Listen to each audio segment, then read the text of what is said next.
Olá, pessoal, este é mais um Fala Carlão, sempre na prateleira de cima do agronegócio brasileiro. E o mês de outubro, Deus tem sido muito bom comigo. Gente do céu, pensa nas mulheres da prateleira de cima, todas passaram aqui pelo Fala Carlão. E olha quem está aqui hoje, Silvia Coutinho. A Silvia Coutinho é o seguinte, ela é engenheira agrônoma, olha só, formada na Exalc, mas ela vai contar essa história para nós. Ó, o pai dela não tinha fazenda, ela tinha mesmo, sabe o quê? Uma grande paixão por essa história de fazendas. E, aliás, eu acho que ela tem uma grande paixão por tudo que ela faz, porque quem olha o currículo dela, e vocês vão saber da boca dela mesmo, ela foi presidente aqui de mundaréu de coisas importantes nesse Brasil, e hoje é presidente do UBS, e está aqui no Fala Carlão. Vê só como Deus me ajuda. Silvia, super obrigado pelo seu tempo e pela sua participação aqui no nosso programa, viu? É um prazer, Carlão. Escuta, vamos começar do começo, porque eu falo sempre aqui que é o seguinte, ninguém nasce presidente de nada, todo mundo tem uma história bonita para contar, e eu queria que você contasse um pouquinho essa história aí dessa moça, dessa caipira do asfalto que foi parar na Exalc, lá em Piracicaba. Vamos começar por aí. Pois é, você falou bem, eu sou uma caipira do asfalto. Nascida e criada em São Paulo, primeira geração de uma família que veio para cá, de imigrantes, né, portanto, e de origem meio portuguesa, francesa, enfim.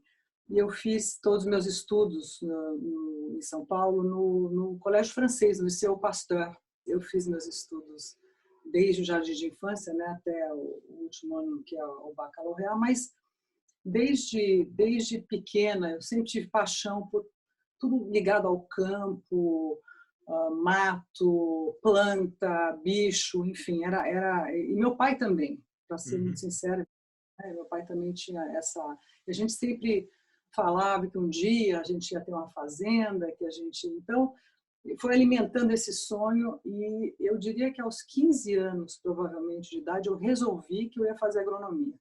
Eu pesquisei, cheguei à conclusão que o currículo de agronomia era o mais completo, inclusive. Eu tive a sorte de conhecer uma pessoa próxima ao reitor da USP e que me contou que, inclusive, o currículo de agronomia era o currículo mais completo, né? Se você se encontra lá. Eu lembro que acho que foi um professor que me disse, você não, eu até sabia o que eu queria fazer, era muito ligado à agronomia, mas ele sempre falava, você não sabe o que quer fazer, faz agronomia que em algum lugar ela se encontra. Porque você vê desde matérias de biologia, engenharia, enfim, agrometeorologia, mineralogia, enfim, genética. É um currículo muito, muito amplo. E eu sempre gostei das matérias de engenharia, né? Quando eu fiz o meu estudo no IC, no ensino francês, já no que seria o equivalente ao primeiro colegial, você escolhe qual é o bacalaureat que você vai fazer, se é de física e matemática, e eu fui para física e matemática. Eu sempre gostava muito de matemática, física, enfim. Então eu gostava muito de engenharia. Então eu já me encaminhei. Então eu sabia que eu queria fazer alguma matéria de engenharia. Aí juntou o útil ao agradável, minha paixão, né, pelo mato e pelas fazendas e por toda essa questão de agronomia, junto com a minha atração pelas matérias de engenharia.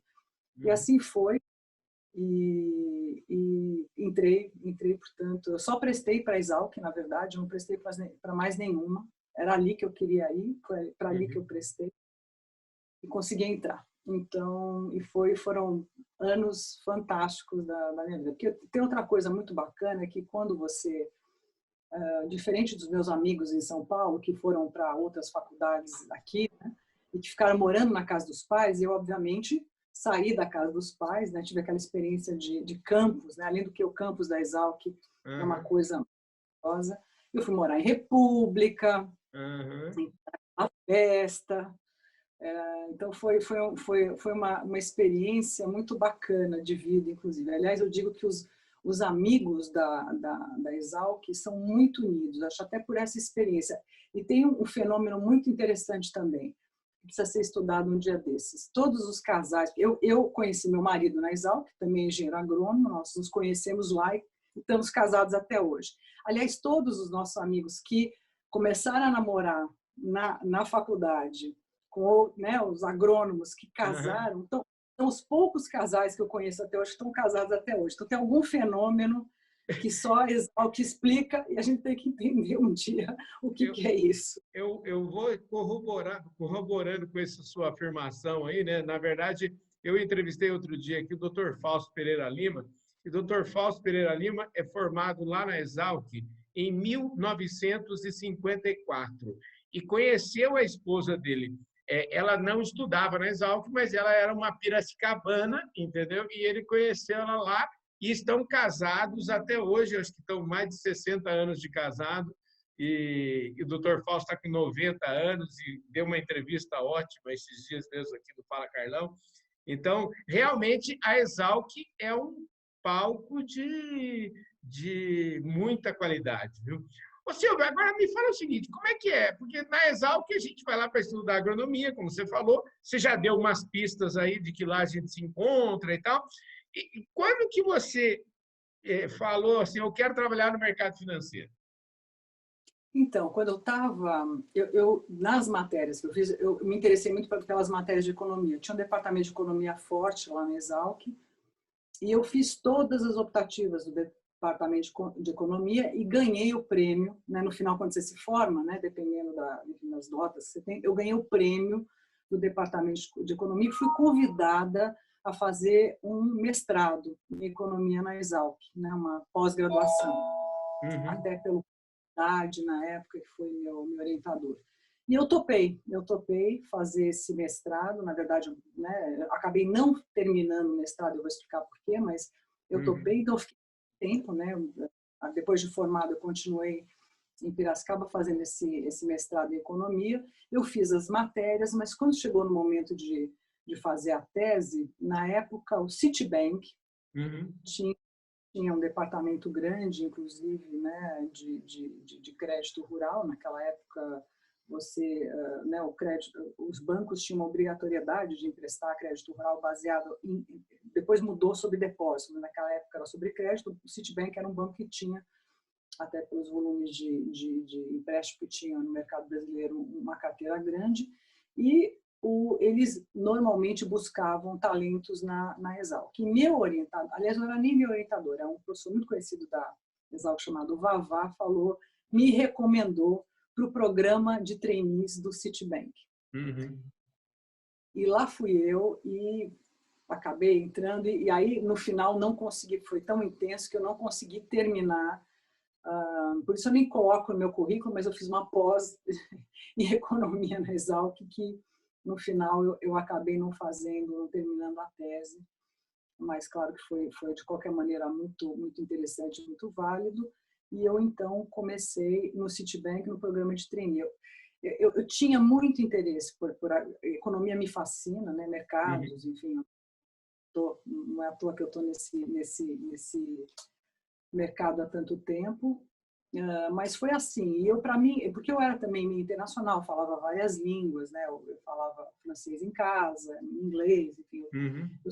Para mim, o apelo de ser um banco internacional era grande também, porque eu sempre tinha ideia de morar fora em algum momento, ter uma experiência internacional. Então, juntou, mais uma vez, né? Eu digo útil ou agradável, na agronomia foi engenharia com a agronomia, que foi minha paixão por economia, que era uma das, além de todas, né, a gente tem muitos interesses, né, como todo mundo, e essa questão de ser na época o Citibank era, né, uma grande escola, né, foi uma grande escola para muitas pessoas do mercado financeiro hoje no Brasil. Eu tive o privilégio de fazer o programa de trainee, que era muito robusto, enfim, você passava 1 ano e meio passando por todas as áreas, corporate, enfim. Então, eu tive essa experiência bastante larga, né, em várias áreas do banco, e era um banco internacional. Como, de fato, mais adiante eu fui, de fato, expatriada. Chegou um momento em que o banco me convidou a ir para os Estados Unidos. Foi em final de 95, eu já estava 10 anos trabalhando no Brasil, fui para o Rio, fui transferida para o Rio, enfim, várias áreas e várias exposições, várias coisas interessantes. E aí acabei topando, e aí entra mais uma vez o meu querido marido agrônomo, que topou me acompanhar, né? O que é raro, né? Em geral, as mulheres, né, quando o marido recebe uma oferta de trabalho, especialmente fora, né, do país, Uhum. né, ou a mulher muitas vezes, enfim, larga o que está fazendo e acompanha. É muito raro o contrário acontecer. Então, eu tive essa sorte, porque na época já tinha 2 filhos pequenos, né, bem pequenos, e meu marido topou, vamos embora, vamos para os Estados Unidos, e certamente não estaria onde eu estou hoje se eu não tivesse tido essa experiência internacional. Olha só que lindo. É linda a história. Inclusive, mistura um pouco de romance, de amor nessa história toda, de entrega, né? Muito bacana isso. Vocês têm filhos? Temos dois filhos, 2 meninos. Um deles já está pensando em estudar agronomia, não? Não, um fez engenharia química e eles cresceram nos Estados Unidos, né? Porque eu passei muitos anos nos Estados Unidos, passei praticamente 13 anos. 10 anos numa primeira leva, voltei, fui de novo, passei mais 3 anos. Então, eles meio que cresceram lá, estudaram lá, Uhum. acabaram estudando. Um fez engenharia química e outro fez administração. Então, eles eles adoram ir para a fazenda, mas não são acabar voltando a ser caipiras do asfalto. E falando em fazenda, né? Assim, para a gente, antes de entrar aí voltar um pouquinho para a sua carreira, porque a sua entrevista é muito bacana, porque em torno da sua carreira a gente vai colocando os assuntos aí. Você, afinal de contas, você hoje também tem fazenda, gosta de sítio, gosta de mato ou só gosta de olhar? Não, eu tenho sim. Tem uma fazenda, não é uma fazenda, não é uma grande fazenda, mas no interior de São Paulo, em Dourado, Uhum. que fica de São Carlos. Dourado é exatamente o centro do estado de São Paulo. Exatamente, é o epicentro e É até o um marco. epicentro. Tem até um marco lá na beira da rodovia. Eu tenho muitas fotos, eu viajo muito, eu passo lá muito, sabia? Então, Dourado tem muito carinho ali. Então, a gente tem uma fazenda lá, onde a gente tem um pouquinho de tudo, né? Mas não é uma fazenda grande. A gente tem cavalos. Tem cavalos, e aí planta milho, eu estou fazendo agora uma agrofloresta, então me divirto muito. Eu Estamos plantando imagino. espécies Cavalo, nativas.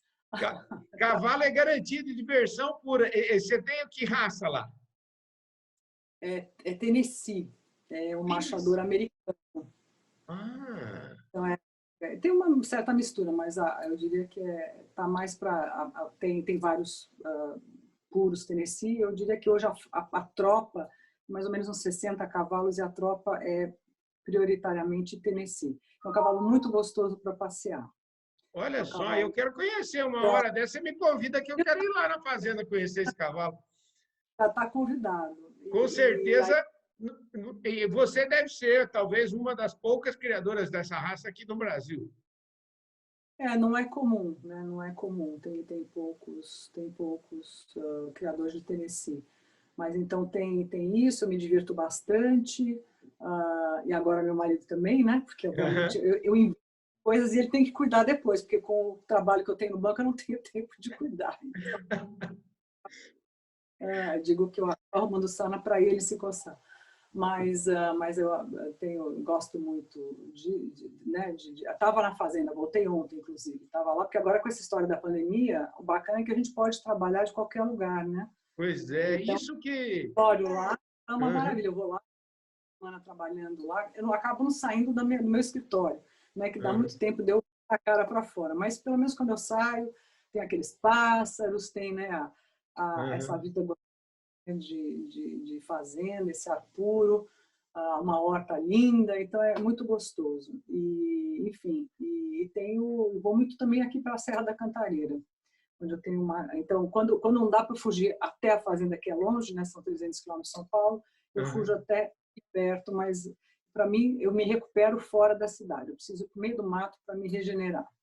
Pois é. Deixa eu te falar, como é que você equilibrou aí ao longo, e equilibrou com maestria, né? Porque eu fico imaginando o seguinte, é, é, aí fazendo uma conta muito rápida aí, eu já estou imaginando que você tem aí uns 35 anos de estrada aí, e, portanto, você conhece seu marido aí há uns 35 anos também, e já emendando sempre uma coisa na outra, a gente está falando da sua carreira, depois você teve também no HSBC, antes aí do BS também, se eu não estiver errado. E como é que equilibra tudo isso, né? Porque não é fácil ser presidente responsável por um negócio tão gigante desse, do ponto de vista de tempo. Eu queria que você me falasse um pouquinho como que você aprendeu a equilibrar esses pratos aí, o prato do profissional com o da família, o do lazer, a da saúde, né? Para ficar só nesses quatro. Não é fácil, né? Você acaba, às vezes, esticando. Eu tenho tendência a ser um pouquinho workaholic, eu acho um pouco da nossa geração também, né? Como você bem Uhum. disse. Eu vejo que as novas gerações são, mas eu gosto muito do que eu faço, do meu trabalho, então então então às vezes eu estico, eu tenho muita energia, então eu fui muito esportista durante Uhum. também, não sei, mas eu era tenista, semiprofissional, na época, enfim, na época, no começo da faculdade, até, né, na minha juventude, até a faculdade. Então, eu acho que eu tenho bastante energia física, o que me ajuda muito. Então, e também não é tão bom, porque às vezes você acaba esticando a corda, né, e a É conta vem, verdade. né? Uhum. Mas, mais uma vez, acho que esse suporte que eu tive muito do meu marido, eu sempre tive ajudas boas, né? Porque você ter filhos, eu sempre viajei muito, né? Então, Uhum. todo eu diria que em todas as atividades que eu tive, desde mesmo quando eu estava no Brasil, antes de ir para os Estados Unidos, e depois eu sempre fui responsável por regiões, e a minha média tem sido de 2 viagens internacionais por mês, e na época que eu estava na SPC, antes de vir para o BS, era praticamente 3 a 4 por mês. Eu brincava que eu viajava mais que aeromoça. Onde eu sentei no aeroporto, uma aeromoça de um piloto, a gente começou a bater papo, e eu cheguei a concluir que viajava muito mais do que uma. Quando eu era pequena, uma vez eu falei, eu queria tanto ser aeromoça, acho que eu paguei, acabei para. Mas, por isso também até que essa pandemia está sendo muito interessante como experiência, porque desde o começo do ano era para eu já ter feito umas 17 viagens internacionais, né? Desde o começo do Uhum. ano, e eu duas. Em fevereiro fui para a França, porque eu também estou em conselhos, estou no conselho de uma companhia francesa, de uma multinacional na França, estou no conselho também da Edenred na França, da Swiss Re em Américas, então eu tenho que também viajar por conta dos conselhos, e eu tenho gente reportando para mim no mundo inteiro hoje, né? Eu tenho gente na Suíça, em várias cidades, tenho, né, na Alemanha, nos Estados Unidos, em várias cidades, e em vários países da América Latina. Então, naturalmente, eu tenho que estar sempre rodando. Eu gosto muito, porque eu ainda tenho, né, aquela coisa de estar junto das pessoas, faz toda a diferença. Mas esse ano foi um ano muito, muito diferente mesmo. Quer dizer, para todo mundo, não tenha dúvida, né? Eu acho difícil alguém dizer que não foi um ano muito, muito sui generis, né? Como a gente fala em inglês, to say the least. Mas foi uma experiência muito diferente, de eu conseguir curtir mais a família, minha casa. Eu praticamente nunca parei em casa, né? Então, eu não sabia muito então eu tive essa ajuda que eu tive, né, de ter suporte de pessoas que estão comigo há muitos anos. Mais uma vez, o meu querido marido, que ajuda muito, também ajudou muito com os meninos, né, desde pequeno, foi um paizão, e ajudou muito, e isso a gente vai equilibrando. E também acho que a gente tem que realizar na vida que, eu sempre digo, a gente está sempre jogando um monte de bola para cima. Tem as bolas de vidro e as bolas de borracha, como eu costumo falar. O trabalho é uma bola de borracha que eventualmente cai, mas os relacionamentos, né, que a gente tem, né, com os filhos, com as pessoas que a gente ama, com a família, são bolas de cristal. Quando quebra, depois é difícil juntar os caquinhos. Então a gente tem que tomar muito cuidado. E a saúde também é uma bola de cristal, É né? verdade. Como é que você junta isso tudo? É uma arte, eu diria, nem sempre, né, você às vezes acaba, né, puxando a corda um pouco aqui ou ali, mas eu diria que eu acho que eu digo que continuo casada, tenho um ótimo relacionamento com meus filhos, então alguma coisa certa eu devo ter feito. E continuo trabalhando, sei lá, 12, sei lá quantas horas por dia ou mais. Mas foi uma experiência, eu acho que essa experiência desse ano mostrou que a gente consegue ser muito produtivo, né?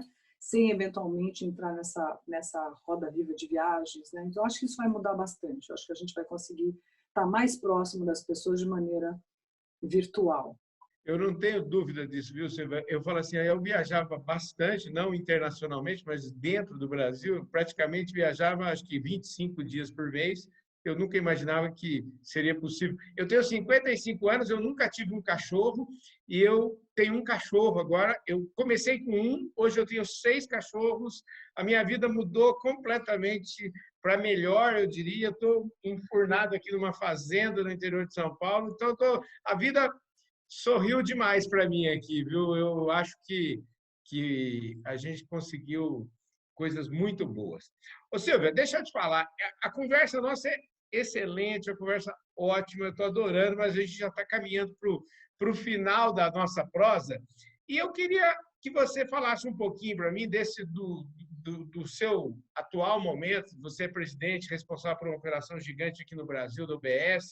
Recentemente, vocês fizeram aí uma parceria com o Banco do Brasil. Eu lembro que eu ganhei este material aqui de vocês, que é um material que me chamou muita atenção, falando das mega tendências aí de agricultura e tal. Eu queria que você desse um panoramazinho, assim, meio o mais, vamos dizer assim, conciso que você puder ser, para a gente ir caminhando para o nosso final aqui da nossa prosa. Ok, perfeito. Então no UBS no Brasil, o que nós temos? Nós temos basicamente as nossas áreas de atuação não são de banco de varejo, são de banco de atacado. A gente tem uma área de patrimônio, né? E a gente adquiriu faz alguns anos o maior e melhor multifamily office do Brasil, Consenso, estou no UBS. Essa é a nossa área local de gestão de patrimônio. Eu também cuido dessa área a nível América Latina, e que pega todos esses lugares que eu mencionei, né? A gente é um dos maiores na América Latina nessa questão, e a gente é o maior banco global em gestão de patrimônio no mundo hoje, é o UBS. Então, a gente tem no Brasil refletidas as áreas que a gente tem a nível global. A gente tem a área de banco de investimentos, a gente tem a área de global market, a gente tem a maior corretora institucional do mercado brasileiro, a gente tem a área de research, que faz toda a questão de research, e esse estudo que você está mostrando veio dessa área de uma área que a gente tem global que chama Evidence Lab, que faz uma série de pesquisas originais, entendendo, né, para ter uma visão também de a fundo nas diferentes questões e tendências, que é bastante interessante. E a gente tem a área de Global Banking, né, que é a área que faz essa questão de mercado de capitais, IPOs, emissão de dívida, enfim, toda essa questão. E a gente se juntou com o Banco do Brasil, estamos muito entusiasmados com essa parceria, foi um namoro, e eu desenvolvi um relacionamento muito próximo e conheci pessoas, conheço e interajo com pessoas fantásticas lá do lado do Banco do Brasil. A gente realmente hoje, a gente começa aí essa parceria, né? A gente formou uma JV na qual nós nos tornamos o banco de investimento das duas instituições para a América do Sul. Então, ele cobre Brasil, mas também cobre os países da América do Sul, Argentina, Chile, Uruguai, Paraguai e Peru. A gente tem todo o Cone Sul, essa parceria, portanto, engloba. Então, esta joint venture, né, essa parceria, ela passa a ser o banco de investimentos para o Banco do Brasil e para o UBS, para essa região toda. Então, está debaixo, nós somos o shareholder controlador, então é uma JV que responde para o conselho, do qual está composto também com o Banco do Brasil, claro, também responde para o país e, enfim, está ligado às nossas áreas internacionais. Então, a gente almeja ser rapidamente um dos principais players do mercado brasileiro, também o Banco do Brasil, aí falando no agronegócio, né, você sabe muito bem, o Banco do Brasil é um grande parceiro do agronegócio. Sim. E a área de dívida, né, a área de debt capital markets local veio junto, né, foi incorporada na JV, então a gente quer ser muito relevante. Acho que com juros no nível que estão, a gente está num ponto de inflexão no mercado de capitais no Brasil. Acho que o setor do agronegócio está olhando para a emissão de dívida, tem também, os juros estão baixos, os investidores estão querendo investir, quer dizer, um boom, né, de investimento em instrumentos diferentes, mas de mais longo prazo, e o agronegócio tem certamente oportunidades incríveis, inclusive nessa questão toda dos títulos verdes, né? Não Uhum. sei se soube recentemente, a ministra Tereza Cristina, até participei desse webinar, foi um webinar de lançamento de todo um programa de green bonds para Uhum. o agronegócio, assim como foi feito para a infraestrutura, e estava, inclusive, estava a Tereza Cristina, estava a ministra Tereza Cristina, estava o ministro Tarcísio, enfim, a gente falou um pouquinho desse programa e das oportunidades, né, que existem, porque hoje em dia no mundo tem muito dinheiro buscando investimentos. Uhum. E existe um fluxo tremendo, e a gente percebe isso muito forte porque a gente é o maior gestor de patrimônio a nível global. Então, que é o famoso ESG que a gente ouve falar, né? Essa questão de ESG. Hoje, para você ter uma ideia, hoje metade do patrimônio do mundo está na mão de mulheres e millennials.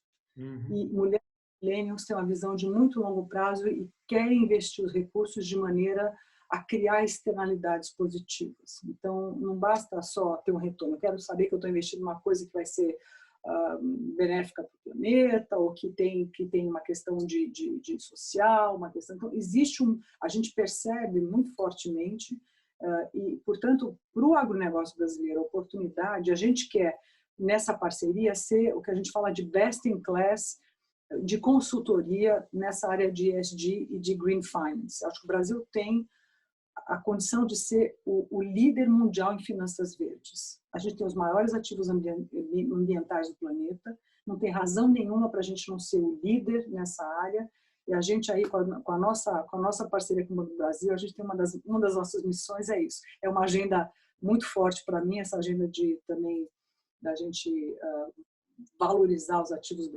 ambientais brasileiros e vamos fazer tudo que a gente puder para caminhar. E esse report, né, que você, por exemplo, falando em millennials, né, Uhum. já esse ano 40% dos consumidores mundiais são millennials. Isso é um reporte da Deloitte que saiu não faz muito tempo, e eles estão tem toda uma questão de as novas tendências de consumo, a questão desde de saúde nutricional, de meio ambiente, de rastreabilidade. Então, você vê hoje o consumidor lá fora, mas aqui também, preocupado com essas questões. Então, o agronegócio vai ter que se adaptar, né, a esse novo consumidor, né, e demonstrar. E a gente tem, mais uma vez aqui, tudo para ser a nossa agricultura, quer dizer, né, começando graças ao Código Florestal e tantas outras coisas, eu acho que é uma agricultura que tem tudo para mostrar que é muito sustentável, né? Então, temos aí muitas oportunidades.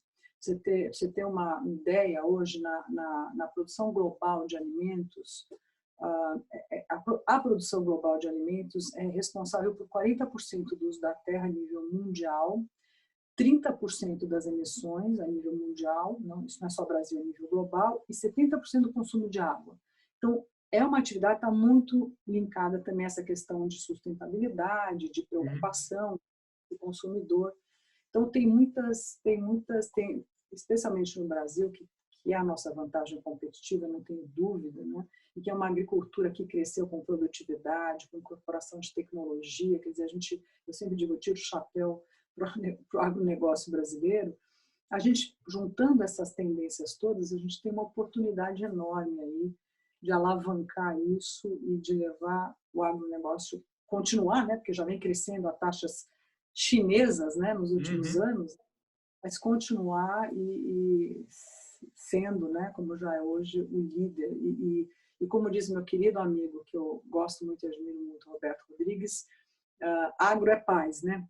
Pois é. Porque se a gente não produzir alimentos, quer dizer, você tem aí se estima, né, mais 2 bilhões de pessoas, né, até 2050, vai precisar aumentar em 60% a produção de alimentos. Quer dizer, o Brasil tem aí um papel fundamental nessa equação toda. É isso aí. Querida, olha, o tempo nosso, infelizmente, acabou. A gente vai ter que marcar uma outra hora para a gente conversar mais, para a Você vem me gente. visitar na fazenda, Carlão. Vem me Com visitar. certeza. Silvia, super obrigado. Esse Fala Carlão ficou super agradecido. A gente ficou top com a sua presença aqui, viu? Obrigada, Carlão, um prazer. E vamos nos ver face to face em breve, eu espero. É isso aí, gente. Um forte abraço a todos vocês. Eu vejo todo mundo, com certeza, amanhã.